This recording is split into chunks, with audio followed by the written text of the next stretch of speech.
Salam saudara pemirsa, sebelum saya menyampaikan firman Tuhan untuk saudara-saudara sekalian, saya akan menyanyikan sebuah pujian kiranya menjadi berkat bagi kita. Jalan Salib.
Salam saudara pemirsa, selamat berjumpa kembali dengan kami dalam program Berita Pengharapan.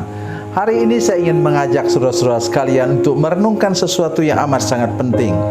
Bila engkau anak-anak Tuhan, sesulit apapun perjalanan hidupmu sekarang, engkau sedang mendaki ke puncak. Jangan menyerah dan dengarkan firman Tuhan dengan baik. Mari kita berdoa. Bapa, dalam nama Yesus, terima kasih untuk firman Tuhan yang luar biasa. Kami dengar sebentar, tolong kami Tuhan, buka pikiran kami dengan kuasa Roh Kudus, supaya kami menangkap maksud firman Tuhan hari dengan baik. Terima kasih Tuhan, dalam nama Yesus, haleluya, amin. Saudara pemirsa, mari kita buka Alkitab kita dari Perjanjian Lama. Perjanjian Lama kitab Kejadian, pasalnya yang ke-37 ayat 23 dan 24. Kejadian 37 ayat 23 dan 24. Demikian bunyi firman Tuhan. Baru saja Yusuf sampai kepada saudara-saudaranya, mereka pun menanggalkan jubah Yusuf, jubah maha indah yang dipakainya itu, dan mereka membawa dia dan melemparkan dia ke dalam sumur. Sumur itu kosong, tidak berair. Amin. Saudara pemirsa, dimulailah cerita tragis tentang Yusuf. Itu dari kacamata manusia. Gara-gara apa? Dia menceritakan mimpinya kepada ayahnya dan saudara-saudaranya, dan mereka mulai membenci dia. Apalagi Yakub, karena ini anak yang dari Rahel, dua anak Rahel itu namanya Yusuf dan Benyamin. Maka Yusuf sangat dimanja oleh ayahnya, sehingga diberikan kepadanya, dibelikan untuk dia itu jubah yang maha indah. Saya tidak bisa kebayang seperti apa jubah yang disebut maha indah. Sedangkan pakaiannya indah itu, seperti saya gunakan ini saudara sekalian, ini batik dari Kalimantan, itu saya sudah merasa terhormat menggunakannya. Bagaimana yang jubah maha indah saudara sekalian? Saya tidak bisa membayangkannya. Oleh karena itu kemudian abang-abangnya yang satu ayah tentu aja cemburu kepadanya, iri hati kepadanya, dengki kepadanya, dan berakhir dengan mereka mau bunuh dia. Itulah ayat firman Tuhan hari ini. Tetapi saya ingin mengatakan kepada saudara-saudara sekalian, ini permulaan Tuhan mengajar Yusuf dan menyiapkan dia menjadi Perdana Menteri di Mesir. Saudara pemirsa, saya ingin mengajak kita untuk mengerti sesuatu. Mulai dengan tadi, mereka menangkap dia, buang ke dalam sumur. Faktanya apa? Sumur itu kering. Tetapi jangan main-main. Sumur kering biasanya ada kalajengking, itu lipan atau kaki seribu, bahkan ular di sana, ular berbisa. Tapi kita lihat, tidak ada. Artinya Tuhan sudah mengkelirkan lebih dahulu lubang sumur itu untuk supaya Yusuf belajar sesuatu, saudara sekalian. Belajar apa? Pintu ke depan tutup, pintu ke belakang tutup, pintu kiri tutup, pintu kanan tutup. Tuhan mengajar dia untuk menengadah ke atas. Oh haleluya. Mengadah ke mana? Menengadah ke mana? Hanya satu-satunya jalan keluar ialah dari atas. Kalau saudara mengalami hal yang sama hari ini, saudara, pintu ke depan tertutup, pintu ke belakang tertutup, kiri tutup, kanan tutup, Tuhan mau mengajar engkau menengadah ke atas kepada Tuhan. Satu-satunya jalan pertolongan terbaik ialah datang daripada Tuhan. Katakan amin. Saudara pemirsa, saya ingin mengajar kita hari ini, karena terbukti kemudian dia ditarik keluar kan, walaupun kemudian dijual menjadi budak. Dijual menjadi budak, membuat tangan kaki Yusuf dirantai. Dia diperlakukan seperti binatang, saudara sekalian, sampai dijual ke Mesir, dijual kepada Potifar. Saudara pemirsa, mengapa demikian? Kenapa kadang-kadang kita direndahkan orang sedemikian rupa, saudara sekalian? Kita dihina seperti hewan. Tuhan mau mengajar engkau, mengajar saya, supaya kita tahu menghargai martabat manusia. Jangan memperlakukan orang dengan semena-mena. Itu sebabnya Tuhan mengajar Yusuf seperti itu. Kemudian dia difitnah oleh istri Potifar, saudara sekalian. Difitnah oleh sesuatu yang tidak dia lakukan. Iblis membalikkan keadaan. Tapi di mana dia ditahan? Dia ditahan di penjara, tempat tahanan raja di penjara. Semakin dekat dia ke istana. Jadi jangan selalu melihat keadaan negatif. Aduh Tuhan, kayaknya makin jauh ini berkat Tuhan dari saya. Jangan. Karena apapun yang terjadi, kalau engkau pegang mimpimu, you keep the dream from heaven. Surah, pegang teguh mimpimu yang daripada Tuhan, dari langit itu, dari surga itu. Engkau akan sampai ke sana satu kali kelak. Sesudah itu dia dilupakan oleh siapa?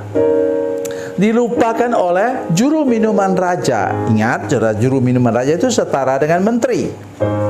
Dia dilupakan. Kenapa? Kalau dia jadi asisten itu juru minuman, maka dia disuruh keluar cari anggur terbaik di seluruh Mesir. Makin jauhlah dia dari istana. Itu sebabnya ada rencana Tuhan. Karena pada waktu Tuhan, ingat, waktu Tuhan adalah waktu yang terbaik. 2 tahun kemudian kok bisa dia ingat lagi dengan Yusuf, Tuhan? Tiba waktunya Tuhan akan mengangkat engkau. Tolong jangan mengeluh terus sekarang. Kenapa hidup saya begini? Kenapa hidup saya begini? Tuhan izinkan itu supaya engkau nanti bisa menghargai berkat Tuhan, bisa menghargai gelar yang Tuhan berikan, bisa menghargai segala macam berkat yang Tuhan berikan kepada saudara-saudara sekalian. Nanti di ujung jalan itu engkau bisa menghargainya. Itu tujuan Tuhan. Nah, sekarang apa lagi? Tepat pada waktunya, luar biasa, ya, luar biasa. Betul, saya mau katakan luar biasa. Ternyata kata Firaun, dia tidak menemukan orang yang sama dengan Yusuf. Hebatnya sama dengan Yusuf. Kenapa? Tuhan sudah singkirkan semua yang lain-lain supaya Yusuf naik seperti mercusuar, saudara. Itulah yang perlu kita perhatikan sekarang. Pesannya ialah jangan mengeluh, jangan bersungut, jangan mundur ketika ada masalah menimpa engkau. Kalau engkau benar anak Tuhan, Ia akan membawa engkau sampai ke puncak. Tuhan Yesus memberkati, Tuhan Yesus baik. Mari kita berdoa. Bapa, dalam nama Yesus, terima kasih untuk firman Tuhan hari ini. Kami percaya firman Tuhan ajaib, dan tolong semua pemirsa yang sekarang sedang mengalami kesulitan dan pergumulan yang hebat, tapi mereka anak-anak Tuhan, beri mereka rasa setia dan bebaskan mereka dari kutuk untuk bersungut, mengeluh, dan mau balik kanan meninggalkan Tuhan. Jangan sampai terjadi. Terima kasih Tuhan. Dalam nama Yesus, haleluya. Amin.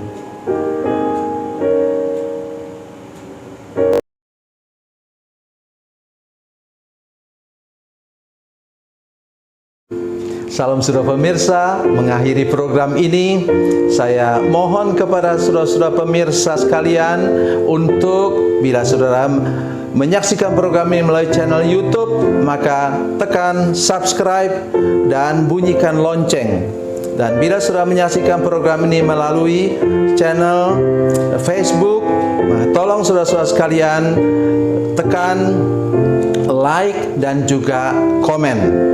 Dan demikian pula bila sudah menyaksikan program Makan Bergizi hari ini yang tertulis, maka tekan yang sama juga, tekan like dan tekan komen.